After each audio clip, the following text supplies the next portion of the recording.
Good evening, Chris. Welcome. Good evening, Mayor, City Council. I've always thought that local government functions best when it's focused on what we're going to pay for and how we're going to pay for it. To that end, I don't want any of my local property taxes going to fund federal immigration enforcement. What I mean is the property taxes that I pay to the County of Orange that come back from the county to RSM, the city then turns around and gives back to the county in the form of half of our city budget going to the police services contract with the Orange County Sheriff's Department. I don't want any of that being used to enforce federal immigration laws. That money should be strictly used for actual public safety and enforcing state laws. I also pay federal income taxes, so that's my contribution to funding federal immigration enforcement. On that note, Young Kim, along with every other Republican member of the House of Representatives, except for two, recently voted to spend $30 billion on ICE enforcement, which is 3 times their current annual budget. They also approved another $45 billion for detention facilities and even more billions to finish building the wall. So they've got plenty of money, apparently, for the national deportation program and don't need any help from our local sheriff's deputies.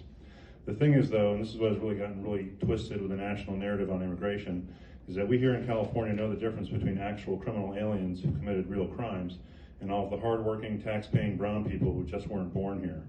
For a bit of historical context, I recently came across Ronald Reagan's final speech as president in 1989. It's a really great speech. It's about 4 minutes, and you can easily find it if you search for Reagan pro-immigration speech. Paraphrasing a bit here, but his main point was that you can go to live in France or Japan, but you cannot become a Frenchman or Japanese, but that anyone from any corner of the earth can come to live in America and become an American. Today that sounds like some radical left globalist propaganda, but that was Ronald Reagan reminding everyone that welcoming immigrants to our country is not only something that has always made our nation great, but if they ever shut the door on welcoming new immigrants from around the world, we would significantly lose our place as a global leader.